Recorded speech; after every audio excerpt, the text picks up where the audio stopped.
What if the most important figure inside Monarch was never the scientists, the politicians, or even the Titans themselves? What if the man who truly shaped the entire organization was someone standing quietly in the background the whole time? Because when you really look closely at Monarch: Legacy of Monsters, one character slowly emerges as the emotional and philosophical core of the entire story. And that man is Lee Shaw.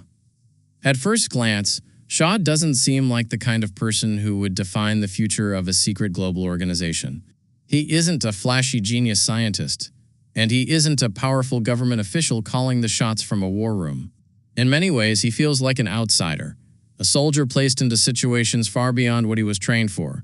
But that's exactly why his role in Monarch becomes so important. Before we go deeper, though, consider this your spoiler warning. From this point forward, we're diving into the hidden meaning behind Lee Shaw's journey, the decisions that shaped Monarch's philosophy, and why his legacy quietly influences the entire MonsterVerse. Because once you understand Shaw's role, Monarch's entire history begins to make more sense. When Monarch first began forming, the organization was still just an idea, a fragile partnership between scientific curiosity and military necessity.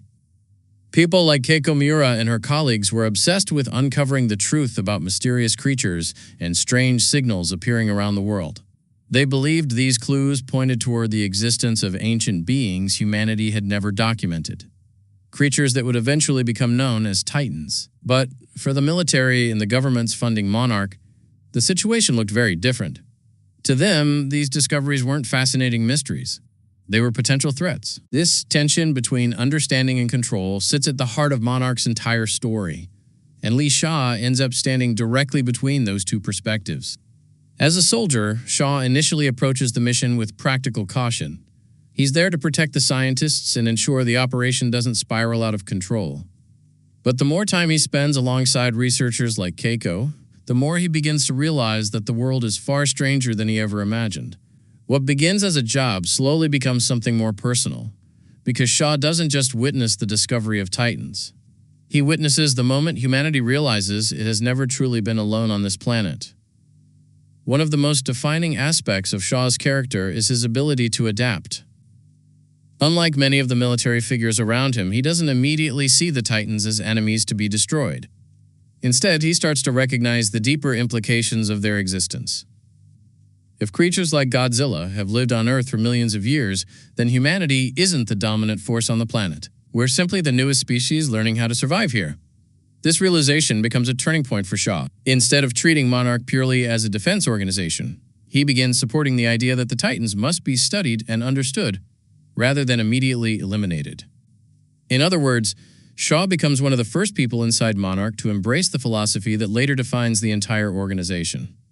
Observation over domination.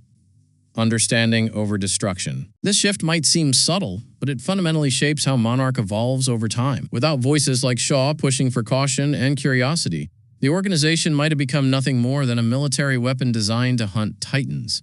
Instead, it grows into something much more complex, a research network trying to decode the ancient ecosystem these creatures belong to. But Shaw's story isn't just about scientific discovery, it's also deeply human. Throughout the series, his relationship with Keiko reveals another side of Monarch's history. One driven by emotion, loyalty, and the difficult choices people make when the world begins changing faster than they can understand. Shaw and Keiko share a bond built on shared discovery and shared danger. Together, they witness events that no one else would believe. And in those moments, the lines between professional duty and personal connection begin to blur. Their relationship becomes one of the emotional anchors of the story. But like many things in the MonsterVerse, it's complicated.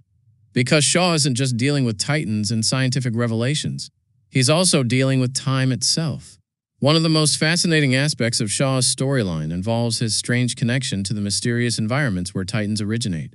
These locations seem to bend the rules of physics and time, creating situations where people can disappear for years, only to return unchanged. For Shaw, this means carrying memories from different eras of Monarch's history. He becomes something rare within the organization, a living bridge between the past and the present. Through him, we see how Monarch transformed from a small group of curious scientists into the massive global operation seen across the MonsterVerse. Shaw has witnessed the organization's earliest discoveries, its biggest mistakes, and the slow realization that Titans are not simply monsters to be feared. They are part of Earth's natural balance. That idea becomes clearer as Monarch continues studying the behavior of creatures like Godzilla. Rather than attacking humanity randomly, these Titans often respond to disruptions in the planet's ecosystems. They rise when the natural order is threatened. In many ways, they act more like ancient guardians than destructive invaders. And this is where Shaw's role becomes almost philosophical.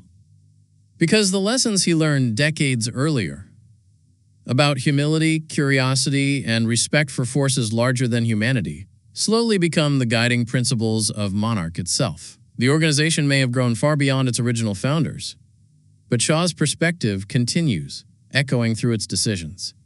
Study the Titans, understand their role, and most importantly, respect the world they come from. Without that mindset, humanity might have already triggered conflicts it couldn't possibly win. By the time we reach the modern era of the MonsterVerse, Monarch operates with a level of caution that reflects these hard-earned lessons. They no longer assume humanity can dominate every threat it encounters. Instead, they acknowledge something far more humbling. The planet was never truly ours to control, and Lee Shaw is one of the first people who understood that truth. His journey isn't about defeating monsters or saving the world through brute force. It's about learning how to exist alongside forces that humanity cannot fully comprehend. In a franchise filled with massive titans and city-destroying battles, Shaw's story reminds us that sometimes the most important battles happen quietly, inside the minds of the people trying to understand what they're witnessing. And that understanding may ultimately determine whether humanity survives in a world shared with titans. But now I want to hear what you think.